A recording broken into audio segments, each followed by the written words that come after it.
Welcome to the Home Building Hub, your essential podcast guide to building your new home. Hosted by industry experts Colin Bischoff and Darren Brennan, this conversational podcast will help better educate you about all things new home building so you can avoid costly mistakes and enjoy your building experience to the fullest, no matter which home builder you choose. Hi there, folks. Welcome to the Home Building Hub. You're with Colin and co-host Darren Brennan as always. And today, Daz, we're going to be highlighting an absolute crucial tip for people before they buy a block of land. We're going to educate you on some of the steps to take, some of the pitfalls that we find, and really save you from buying a dud block, or at least buying a block that you do not understand the site conditions on. Pretty good value, Dazza, I reckon. So hopefully looking forward to it, especially after your beloved Bombers didn't quite get there last night.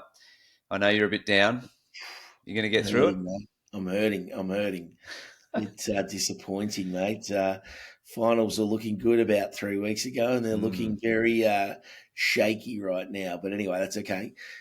We move on, mate. We move on. But I'm looking forward to this episode, Cole. There's been so many times over the years that, I've spoken to customers and their expectation and the reality of what they're actually buying is vastly different. And, and I have a memory of one in particular where this customer was adamant that their block was flat. And I got the engineering plan from the developer eventually. It took a long time to get it, and it was very difficult to get. And it had about 5 or 6 meters of fall. And I couldn't believe what I was reading. I'm like, it's got to be wrong.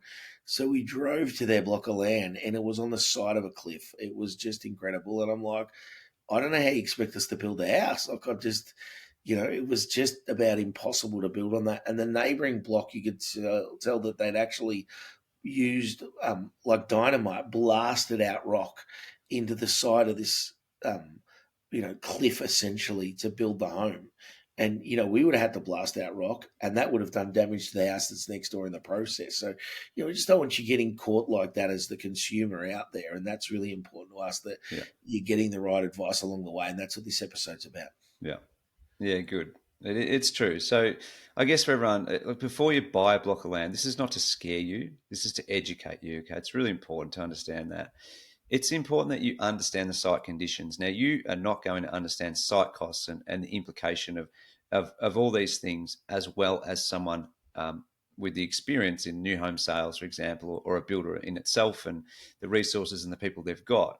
We just want to highlight a few things for you. So before you go buy a block of land, you actually understand what it is that you need to tick, what boxes need to be ticked. So a couple of must-dos that we're going to highlight for you is pretty much the point of this episode. So I would say, Darren, without us getting too technical, the main two components of your site conditions come down to the fill and come down to the fall of the block. And generally, to help people understand that, we'll explain a bit more detail, but the higher the fall, the higher or the more fill there is, the higher you can expect your site cost to be, basically, is the general summary. Obviously, it's more technical than that. But Darren, do you want to jump in? Let's dive a little deeper. Can you please explain to people, let's talk about what fill is and what fall is, and where we find that information and how that impacts the site costs. So I guess I'm going to probably start with an engineering plan, and we mentioned that earlier. So an engineering plan is almost like the builder's plan for your home. So it's the plan of which the developer's now going to construct the finished land. So sometimes it might be simply they're going to use exactly the land that's there, and they don't need to change that whatsoever. It could be that they're on a rural lot and it's just simply put a driveway in and have electricity and stuff at the front, and that's it. But otherwise, in most land estates, they're going to construct roads, they're going to put in footpaths, they're then going to construct lots. They have to make sure that the land is above the flood levels, and that if it does rain a lot, which it's doing at the moment, that the water can get away, and that, your house isn't going to get flooded. So in order to do that, they often will bring in soil and lift the natural ground to get it so that the water will run off on those blocks. So that's number one, is the fill, and that's where they're moving soil around on that subdivision to create I guess a platform, one that's going to be easy to build on, hopefully flat where possible, and two, to have water run away on that area. So again, more often than not these days, you'll see both sides of the street running to the road where possible, and then the road becomes like a carriageway for water if there's huge amounts of rain. So that's number one. And then number two is the fall. So again, they're looking at, well, how does this, there really isn't a truly flat block. Every block tends to have a little bit of fall, or it could be a huge amount of fall. But what actually happens when that's the case is the engineering plan will illustrate where that fall is, what direction it is, what it looks like. And that's going to be the basis of what most builders will fix their site costs on. So, it's getting you that information so that you know up front what sort of costs are potentially related to your block of land. And if you're unable to get that engineering plan, it gets a little bit difficult to understand, well, what's actually there. So there's this bit of a fear, and I know, Cole, when we don't get engineering plans, we get a bit nervous, like, well, what are we dealing with here? Can we go and visit the site? And sometimes, not often, but sometimes developers don't want to hand it out. And normally they're very small developers, and there's might be a reason for that. They don't want to be accountable for what they're actually going to deliver because it could change, etc. So they're not always a finalised drawing. They might be a preliminary drawing. But again, from a builder's point of view, I'd rather preliminary drawing to know what they're hoping to get it to. It'll allow us to make some better assessments at that point, as to what we're going to be dealing with building that home. Yep, absolutely. It's a bit scary sometimes, Daz, when you got clients thinking they got a good deal, particularly when they buy from a real estate agent who sends them a Section 32, which does not include engineering plans.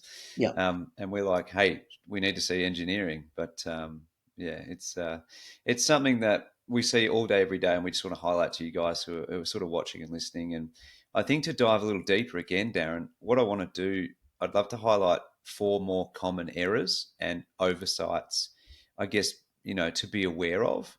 So number one, inaccurate engineering plans. So sometimes we get engineering plans and I guess what's written in the middle says how much fall is on, and they're actually wrong.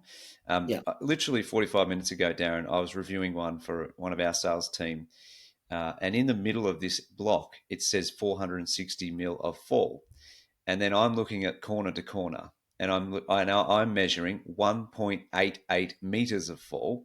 And for some reason, what they've done is they've measured from a top of batter, and it doesn't matter what that means, but this is like, you're talking about, if 460 mil of fall it could be $5,000 for site costs for some builders, could be 10 for others.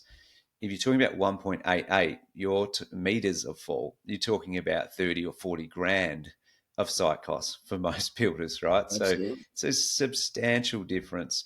And the person selling this block will say, look, it says in the middle of the engineering 460 mil of fall. But when you get a set of eyes on it who's got the experience to understand a little bit more, I would be highlighting that that's not necessarily a really good block to buy.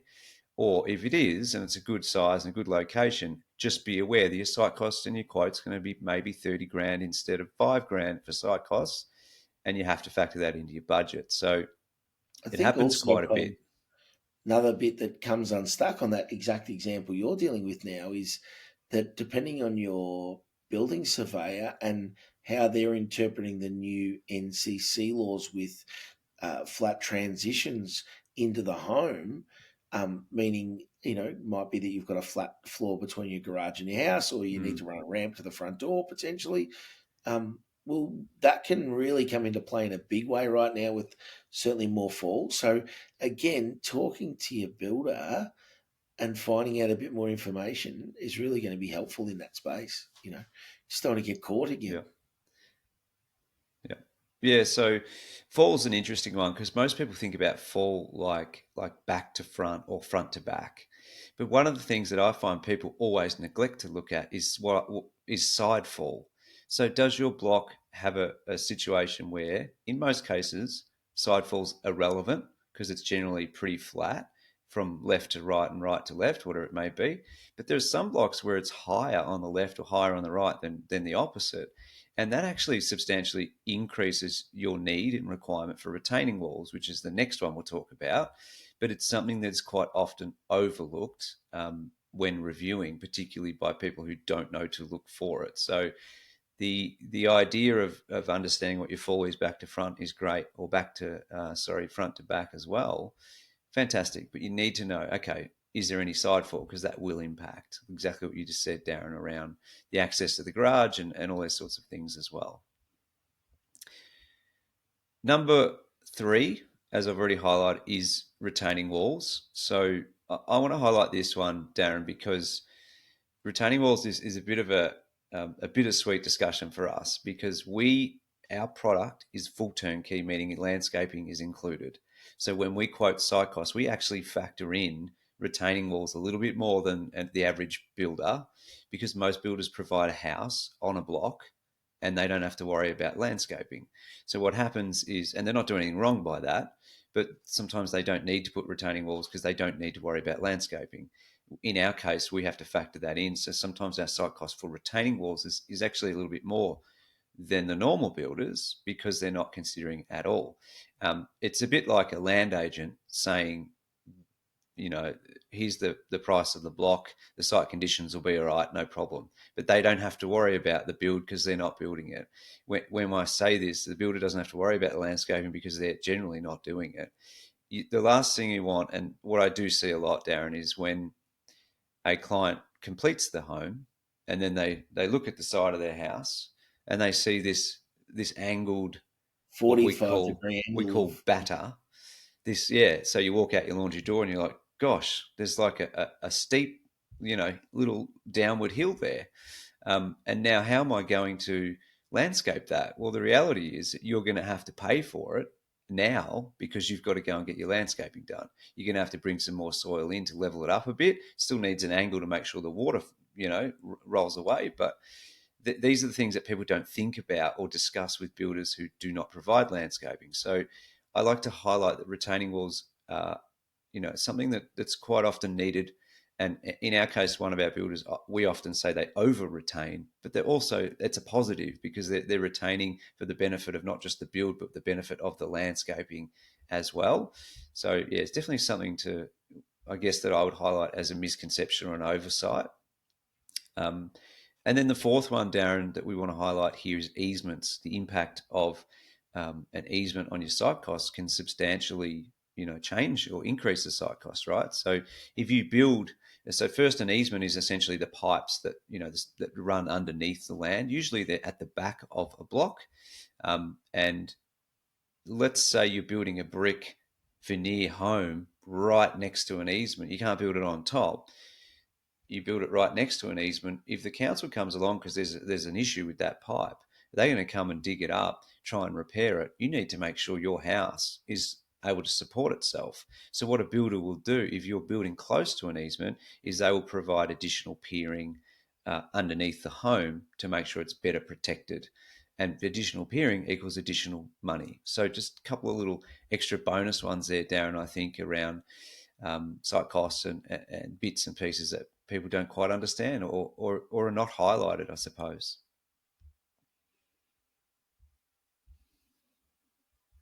And a bit of choppy internet there for a second, Colin, on my end, mate. So I did catch most of what you said then, and you're right with the easements that you really got to take that into consideration and understand where they are, what they are. And one that gets people caught a lot is when they're side easements, because then you got to, take the whole side of the home into consideration when that's the case. So, a lot of people don't, they don't even think about that. And it could be on the neighbouring block also. So you're building 1.2 metres off the boundary and you've got an easement that's 2 metres wide and it's got a pipe that's 1 metre off the boundary on the other side of the fence. And that could now be having, playing havoc on your potential costs and you don't even know it's there. So, it's not even on your block, but you've got to consider that again. So if that easement's ever dug up, that your house doesn't fall in that hole. So Yeah. yeah, and it's not even on your damn block. So it's a bit of a tricky one. Cole, I guess a few tips for people wanting to buy a block of land. I might kick off the first one, which is go and talk to a builder sales consultant, right? Find one that you feel like you trust and get them to review the block before you sign on the dotted line. Would that be a great place to start, mate? The only place. And it's nothing ill of land, whoever's selling you the land. It's just that we are dealing with your home and we need to factor in more than just the block and selling the block.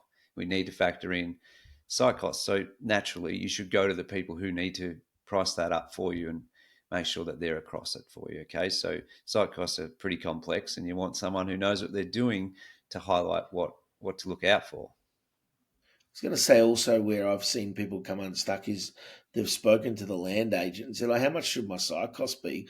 Well, to be honest, they vary from builder to builder. For the case I work for Metricon, in regional today we offer H1 class slab as standard, so it's a slightly thicker slab, etc. If you build with Metricon in Melbourne, they offer an M class slab as standard, so a different set of inclusions, right? And again, we're about to change that likely, but right now you're going to get two different numbers if you walk into an office in Ballarat or you walk into an office in Werribee. Yeah. You're just going to get two different answers from the same builder. So don't expect that the land agent is the expert, because I've seen it where they go, "Oh, site cost should be 10 grand." Realities are going to be 30. Yeah. The And then example you're I just disappointed. used is exactly Yeah. that. Because the land agent will look what's written on the engineering, which says 460 mil of fall, because sometimes they put it on in the middle of the block.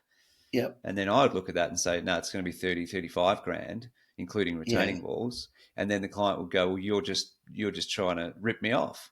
I'm like, Yep. no, I'm Yep. actually the only human being here who's telling you the way it's actually going to be. And unfortunately, a lot of people make the decision based on the first bit of advice. And this happens a bit in our industry with building quotes too.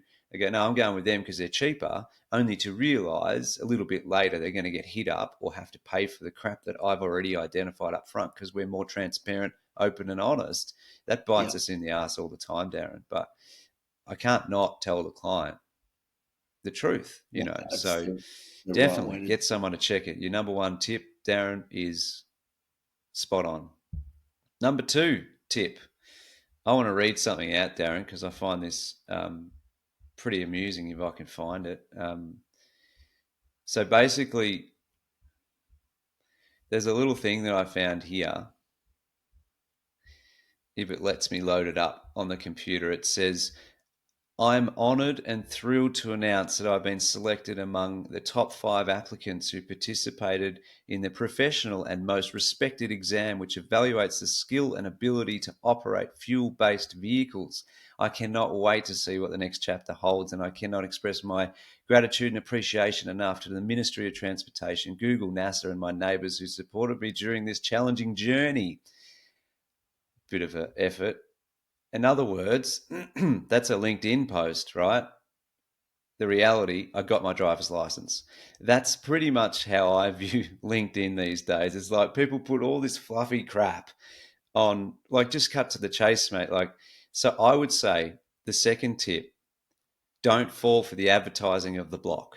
Every block I see advertised is in the best location, the best condition, got the best amenities, it's got zero fall, it's a great price, this. It's a load of crap. Don't even bother reading it. All that matters is if you like the location and you know where you want to build, great. Let's find a block in that estate or in that suburb. Let a new home sales consultant, same as tip number 1 is the same as tip number 2. Let us help you find that block, or if you found it yourself, let us review that block. Don't fall for all the Before you LinkedIn sign for it. crap. I just hate saying it. It makes me cringe, actually, Daz, to be honest. But that's my tip for you: is don't fall for all the advertising stuff. Get down to the reality. what are the site conditions? How much is it going to cost me? And then make an educated decision based on that. Yeah. Full, fill, easements, the important stuff. Yeah. Number 3, mate, I guess, is ask the question, of the person selling the block. Can you tell me about the site conditions? Have they actually even been there? Do they even know what it is? Have they looked at the engineering plan? Is there an expected site cost? And what if your recommendation is wrong? You're telling me it's $5,000 and the builder tells me it's 30. Are you going to make up the gap? I don't think often they will. They'll happily try and give you a lower number so you fall into a false sense of security of buying that block of land because it's going to be cheap to build on. But reality is that may not be the case. If you're dealing with a land agent from a land office, they're probably more likely to understand the fall, the fill a bit more and be a bit more transparent with you. But if you're dealing with a real estate agent, again, often they're going to have no idea about any of that stuff at all. In fact, they're just selling a rectangle on a plan or a triangle on a plan. They're not telling you about the fill, the fall, the connections, any of that sort of stuff. And in fact, they're really not interested. What they will tell you is the stuff that Colin just mentioned in number 2, the price, the location, et cetera, and that's what they do well. If it's a builder, talk to the builder about the site costs that are involved in that. Are they going to be fixed? Ask as many questions as possible. But in the end, I guess rule number 3 is to refer to rule number 1. Go back and talk to a builder's representative that you feel really trusting in, that you've had a good conversation with, and that they resonate with you. If you talk to one that you don't have that feeling about, that's probably not the one to get advice on. You want to have one that you sort of go, gee, I feel like I can trust that person.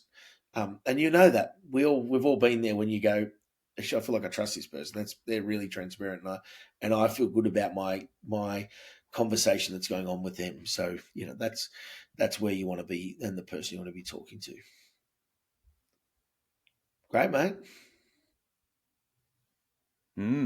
Nice. One of passion for us, Darren. I mean, absolutely. I know for me personally, I just get sick of people falling for it, and then they're like, "Oh, this one's cheaper and better," and you need to take some advice from builder consultants who are trying to help you and be open and honest. And unfortunately, some of those are undercutting pricing and making you feel like it's pretty low. But some of us out there are telling you, no, what's going to happen is you're going to have to pay for retaining walls that haven't been factored in yet and things like that. So take it for what it's worth, guys. We're trying to be open, honest, transparent, and objective for you. We're not saying pick Metricon or H&L Victoria. We're saying whoever you deal with, whoever you're talking with, absolutely get some advice from a builder. Cool. Awesome, Daz. Guys, if you like what you have heard, if you like what you are viewing, if you're doing it that way, please jump on, leave us a 5-star review. That'll be so helpful. And if you've got any questions, feedback, whatever it may be, you can jump onto the website. It's homebuildinghub.com.au. And any questions, topics, feedback would be really fantastic as well. So anything else there, Daz, at the end? No, amazing, mate. Looking forward to the next episode. Done. Good on you guys. Thanks for your time. Bye-bye. Cheers. Thanks for listening to the Home Building Hub. As part of the podcast, we have to be a little careful to cover ourselves on a legal standpoint. So we do have a disclaimer. Whilst we're all about providing value to you, this podcast should not be considered legal or financial advice. It does contain general information only, and you should seek out independent professional advice on your own personal situation before you make any legal or financial decisions. 1